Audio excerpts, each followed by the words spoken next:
वालेकुम। मेरा नाम सैयद वकार हुसैन शाह है और मैं आपको अपने YouTube चैनल वकार वेल विशन में खुश आमदीद कहता हूँ। और अपनी क्लास का आगाज़ हदीस करीम से करते हैं। नबी करीम सल्लल्लाहु अलैहि वसल्लम ने इरशाद फरमाया, अल्लाह ताला पसंद करता है कि जब तुम में से कोई शख्स कोई काम करे तो उसे खुश असलूबी और महारत से करे।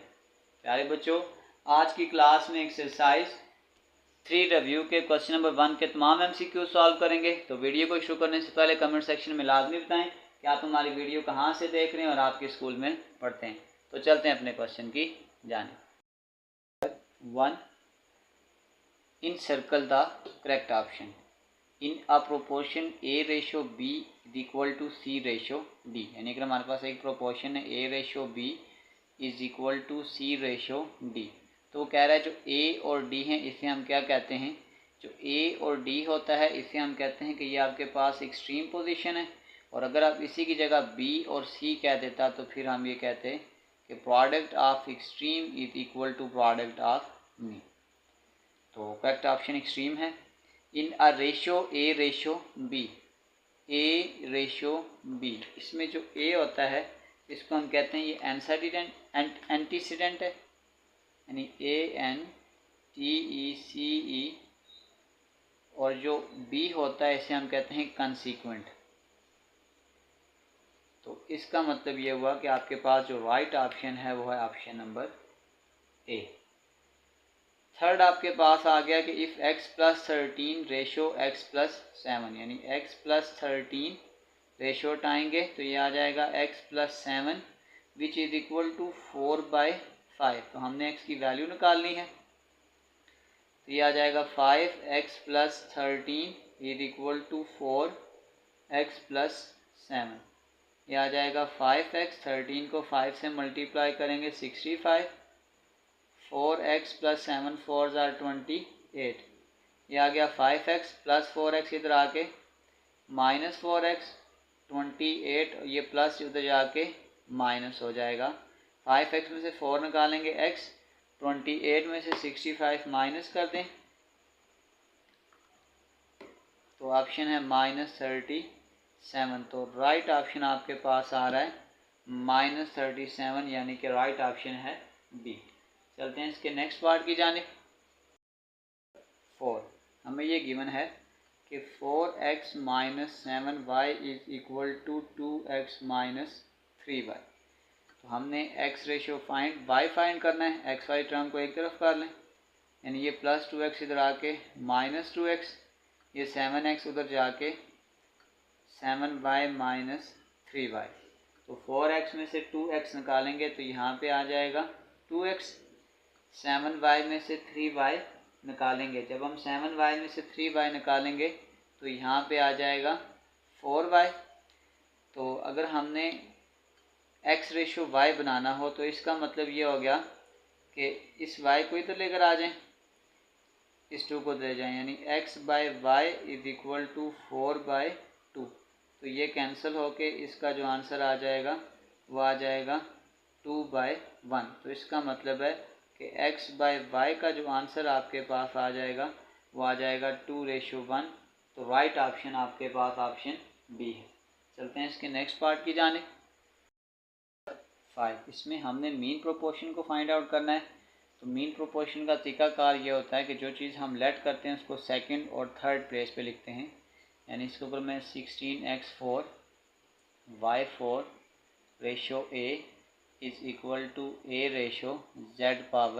तो यहाँ फार्मूला लगा लेंगे, product of extreme is equal to product of mean. यह आ जाएगा 16x⁴ y⁴ Z⁴ is equal to a का स्क्वायर।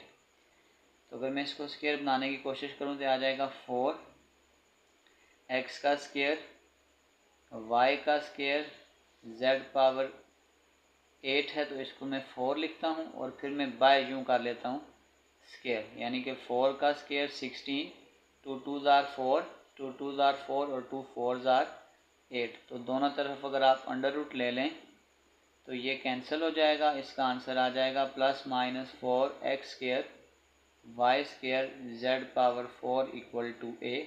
जो राइट ऑप्शन है वो आपके पास ऑप्शन नंबर बी है। चलते हैं इसके नेक्स्ट पार्ट की जानिब। नंबर 6, कंटिन्यूड प्रोपोर्शन का तरीका का ये होता है 12 ratio x ratio 3, product of extreme product of mean. 12 को 3 से मल्टीप्लाई करेंगे 36 इज इक्वल टू एक्स का स्क्वायर। अगर मैं अंडर रूट ले लूँगा तो ये आ जाएगा plus minus 6 is equal to x. इसका मतलब जो राइट ऑप्शन है वो आपके पास ऑप्शन नंबर बी है।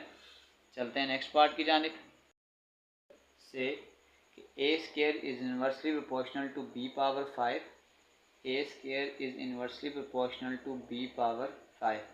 तो ये साइन जब हटाएंगे इसकी जगह के आ जाएगा, ये आ जाएगा ए स्क्वायर इज इक्वल टू के डिवाइडेड बाय बी पावर 5। तो जो ए है ये इसका राइट ऑप्शन है। चलते हैं नेक्स्ट पार्ट की जानिब। 8, हमें पहली कंडीशन तो ये दी गई है कि A is directly proportional to B. तो अगर मैं यहाँ से यूँ कर लूँ A is equal to B k. Second condition हमें ये दी गई है कि A is inversely proportional to C. तो ये आ जाएगा ए इज इक्वल टू के डिवाइडेड बाय सी। इसका नाम इक्वेशन 1 रखते हैं, इसका नाम इक्वेशन 2 रखते हैं। तो अगर 1 इज इक्वल टू 2 है तो लेफ्ट हैंड साइड इन दोनों की मैच कर गई है। तो इसका मतलब मैं कह सकता हूँ कि बी के इज इक्वल टू के डिवाइडेड बाय सी। तो इस c को मैं इधर मल्टीप्लाई कर देता हूँ, B C is equal to के डिवाइडेड बाई के, ये कैंसिल हो जाएगा। तो ये आ जाएगा B C is equal to 1। इसका मतलब जो इसका राइट ऑप्शन है वो आपके पास ऑप्शन नंबर बी है, B C is equal to 1। 9, तो हमारे पास जो डिवाइडेंडो प्रॉपर्टी होती है वो आपके पास यूँ होती है कि a minus B divided by B is equal to C minus D divided by D.